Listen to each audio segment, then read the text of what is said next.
Hello everybody, welcome once again to Prerna educational hub. आज की इस वीडियो में हम देखेंगे क्लास 10th की जो आपकी इकोनॉमिक्स है, अर्थशास्त्र, उसका जो चैप्टर नंबर 1 है विकास, उसके अति लघु उत्तरीय प्रश्न, मतलब वेरी शॉर्ट आंसर टाइप जो क्वेश्चंस होते हैं उनको हम आज देखने वाले हैं। तो हम स्टार्ट करते हैं वीडियो को। और इससे पहले अगर आपने इस चैप्टर को नहीं समझा है तो मैं आपको लिंक डिस्क्रिप्शन और कमेंट्स में दे दूँगी। आप पूरे चैप्टर को समझना पहले, उसके बाद उसके मैंने नोट्स भी प्रोवाइड किए हैं, तो वाली वीडियो पे मैं आपको लिंक दे दूँगी। एंड उसके हमने बहुविकल्पीय प्रश्न, मतलब जो टिक राइट क्वेश्चंस होते हैं, तो वाले क्वेश्चंस भी मैंने प्रोवाइड किए हैं अपने चैनल पे, तो आप प्लेलिस्ट में जाके सब कुछ पा सकते हो। And geography, economics, civics and your geography, economics, civics and history, चारों की प्लेलिस्ट बनी हुई है, तो आप जाके ज़रूर देखना। वहाँ पे मैंने नोट्स भी प्रोवाइड किए हुए हैं, तो आप वहाँ से PDF फॉर्म में उसको डाउनलोड कर सकते हो। तो अब ये वाला पढ़ना स्टार्ट करते हैं। क्वेश्चन नंबर 1 है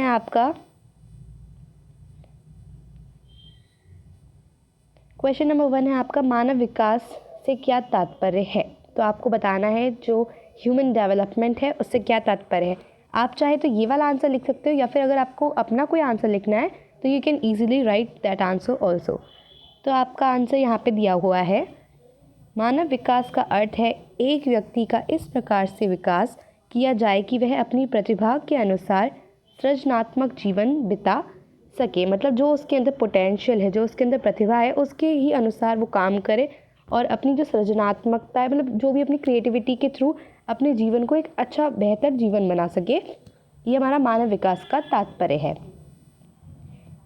द सेकेंड क्वेश्चन इज, किसी देश के लोग आय के अतिरिक्त और क्या चाहत रखते हैं। तो ये वाली बात मैंने आपको जब चैप्टर समझाई थी तभी हमने देखा था कि केवल हम आय को ही नहीं देखते हैं, आय के अतिरिक्त हमारे और लक्ष्य भी होते हैं। That's why I am telling you कि आपको चैप्टर अच्छे से समझना है, उसके बाद आप आंसर अपने आप बना सकते हो। आपको लर्न करने की या रट्टा मारने की कोई ज़रूरत नहीं पड़ेगी फिर। तो सोशल स्टडी इज़ जस्ट कि आप कितना उसको समझ के पढ़ते हो, आपको उसको रटना नहीं है, पूरा थ्योरी वाला आपको पढ़ना होता है। लेकिन अगर आप समझ के पढ़ोगे तो आपको कुछ भी चीज़ रटने की ज़रूरत कभी नहीं पड़ेगी।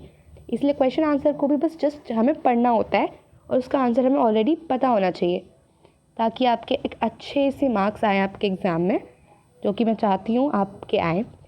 इसका आंसर आपको क्या देना है, किसी देश के लोग आय के अतिरिक्त बराबरी का व्यवहार, स्वतंत्रता, सुरक्षा और दूसरे आदर मिलने की इच्छा भी रखते हैं। आप अपने आप से खुद सोच के देखो, आपको मनी मिल रही होगी लेकिन इनमें से कोई भी चीज़ अगर मिसिंग होगी तो आपको अच्छा नहीं लगेगा बिल्कुल भी, कि आपके संग बराबरी का व्यवहार नहीं हो रहा, आपको स्वतंत्रता वहाँ पे नहीं मिल रही, कोई सेफ्टी नहीं है वहाँ पे। तो क्या आप वहाँ पे काम करना पसंद करोगे उस जगह पे, भले ही आपको पैसे कितने भी अच्छे मिल रहे हो? तो आप नहीं करोगे। तो यही चीज़ है कि विकास के लिए और लक्ष्य भी हमारे पास होते हैं पैसे के अलावा। क्वेश्चन थर्ड इज, विश्व बैंक की विश्व विकास रिपोर्ट 2017 के अनुसार भारत की स्थिति क्या है। तो हमने देखा था भारत मध्य जो बीच वाले देशों में आता था, ना ज़्यादा पैसे कमाता था और ना ही ज़्यादा एकदम कम, वो एकदम बीच वाले देशों में आता था। तो विश्व बैंक की विश्व विकास रिपोर्ट 2017 के अनुसार भारत मध्य आय वर्ग वाला देश है। प्रति व्यक्ति आय केवल $1820 रुपये है। वो उस हिसाब के आपको बताया जा रहा है जो 2017 के हिसाब से, और अब तो चेंज हो गई होगी स्थिति बिल्कुल। नेक्स्ट क्वेश्चन है आपका, तीनों स्तरों के लिए सकल नामांकन अनुपात का क्या अर्थ है, ये आपको बताना है। तो प्राथमिक स्कूल, माध्यमिक स्कूल और उससे आगे उच्च शिक्षा के नामांकन अनुपात का कुल योग तीनों स्तरों के लिए सकल नामांकन अनुपात होता है। तो ये आपको यहाँ पे इस चीज़ को याद रखना है। ये चीज़ आपके नोट्स में भी नहीं है, ना ही आपके बुक में ऐसा कुछ चीज़ ज़्यादा डिटेल में दिया हुआ है, लेकिन फिर भी आपको इस चीज़ को पढ़ लेना है। लेकिन आपके NCERT से बाहर ज़्यादा कुछ नहीं आता है, इसलिए आपको जस्ट NCERT का कवर करना है सिलेबस, जिसके बोर्ड में अगर NCERT चलती है तो ओके। और अगर बाहर से कुछ जानने को मिलता है तो उसमें कोई बुराई भी नहीं है। क्वेश्चन 5 इज़, मानवीय विकास सूचकांक में भारत का क्रमांक कौन सा है। तो आपको बताना है कौन सा है। तो मानवीय विकास सूचकांक में भारत का स्थान 130 है। मतलब ये उस हिसाब से आपको बताया जा रहा है, जो डेटा काफ़ी पुराना है। तो अब अगर आपका गूगल होमवर्क है कि आपको सर्च करना है, और अब आप देखना मानव विकास सूचकांक में भारत का स्थान क्या है, क्या चेंज हुआ है या नहीं, तो ये आप ज़रूर देखना गूगल पर। क्वेश्चन 6, निवल उपस्थिति अनुपात से क्या तात्पर्य है? तो निवल उपस्थिति अनुपात से क्या तात्पर्य है? इसका मतलब होता है 6 से 10 साल की जो आयु के स्कूल जाने वाले कुल बच्चों का उस आयु वर्ग के कुल बच्चों के साथ प्रतिशत जो होता है हमारा, वो हमारा निवल उपस्थिति अनुपात कहलाता है। 6 से 10 साल के बच्चे जितने भी स्कूल जाने वाले बच्चे हैं और उन्हीं की आयु के बच्चों के साथ उनका जब हम परसेंटेज या प्रतिशत निकालते हैं तो उसी को हम कहते हैं निवल उपस्थिति अनुपात। The 7th question is, Manav Vikas report विभिन्न देशों की तुलना किस आधार पर करती है? तो ये भी हम पढ़ चुके हैं अपने प्रीवियस लेक्चर में, तो आप बताइए किस चीज़ में करती है? तो मानव विकास रिपोर्ट देशों की तुलना लोगों के शैक्षिक स्तर, उनकी स्वास्थ्य स्थिति, जीवन प्रत्याशा, मतलब वो कितना साल जीते हैं वहाँ के लोग, प्रति व्यक्ति आय के आधार पर करती है। मतलब कि पैसे तो देखती है, उनकी देखती है कि एवरेज इनकम कितनी है, लेकिन साथ में और चीज़ों को भी देखती है जो कि इम्पोर्टेंट रोल प्ले करती है हमारे देश के विकास में। अब यहाँ पे क्वेश्चन 8 आपका, मानव विकास सूचकांक से क्या तात्पर्य है? तो मानव विकास सूचकांक संयुक्त राष्ट्र संघ द्वारा रखा गया एक ऐसा मापदंड जिसके द्वारा विश्व के विभिन्न देशों का सामाजिक तथा आर्थिक उपलब्धियों के आधार पर स्थान निर्धारित किया जाता है। तो ये भी हम चीज़ पढ़ चुके हैं कि मानव विकास सूचकांक क्या होता है। जो मानव विकास रिपोर्ट होती है वो हमारा संयुक्त राष्ट्र संघ द्वारा प्रकाशित की जाती है, जिसका मापदंड क्या होता है, क्राइटेरिया क्या होता है कि उस देश की सामाजिक और आर्थिक उपलब्धियाँ क्या हैं, ये चीज़ हम देखते हैं। उसके अंतर्गत हम क्या क्या चीज़ें देखते हैं? हम देखते हैं उनकी शैक्षिक स्तर, स्वास्थ्य स्थिति क्या है, प्रति व्यक्ति आय क्या है, जीवन प्रत्याशा, ये सब चीज़ें भी देखी जाती हैं। अब हम चलते हैं क्वेश्चन 9 पे, शिशु मृत्यु दर से क्या तात्पर्य है? तो ये डेफिनेशन है, तो आप इसे लर्न कर सकते हो और ये थोड़ा इंपॉर्टेंट भी है क्योंकि ऐसी डेफिनेशन आ जाती हैं अक्सर एग्जाम्स में। प्रति व्यक्ति आय 1000, देखो प्रति वर्ष प्रति 1000 जीवित बच्चों में से 1 वर्ष की आयु से पहले मृत्यु को प्राप्त बच्चों का अनुपात शिशु मृत्यु दर कहलाता है।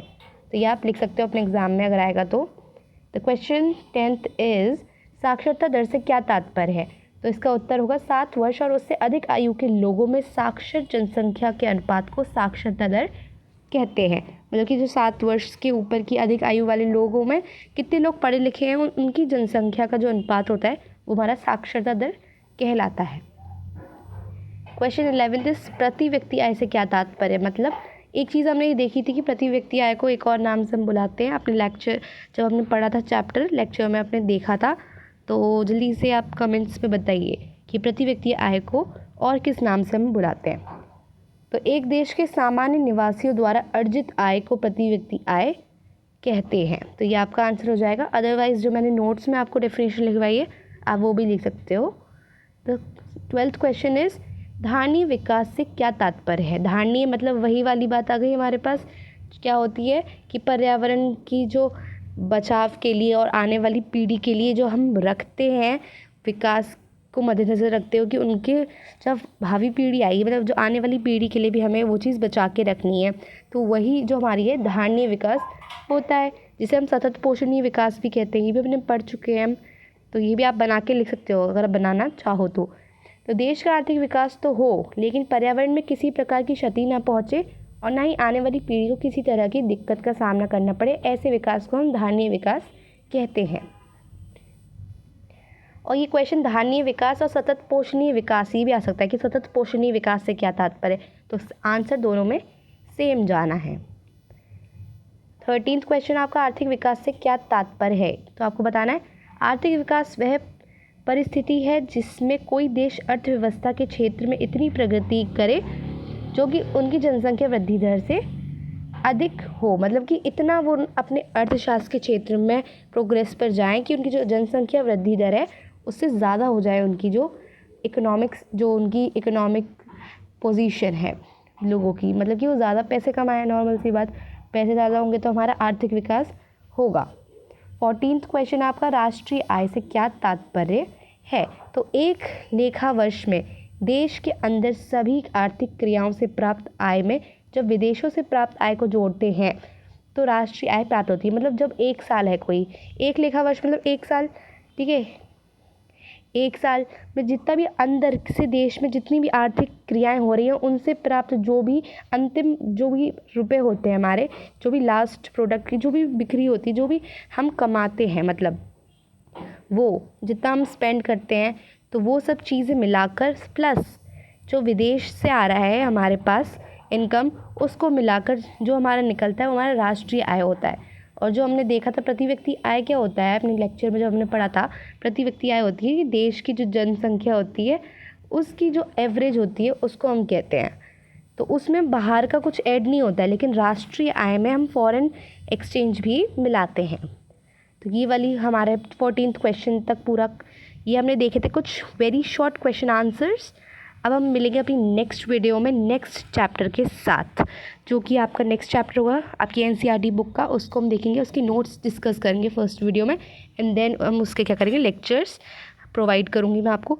तो आप जस्ट बने रहो, मैं अब आपको जैसे जितनी जल्दी हो सके उतनी जल्दी वीडियो प्रोवाइड करूँगी। एंड जब भी मैं लाइव आऊँ तो प्लीज़ आप लोग भी लाइव आया करो, ताकि आप अपने क्वेरीज मुझसे पूछ सको, and I answer that all the questions of your. अब हम मिलते हैं अपनी नेक्स्ट वीडियो में। Thank you for watching and please subscribe to this channel please. I am doing my best, please subscribe.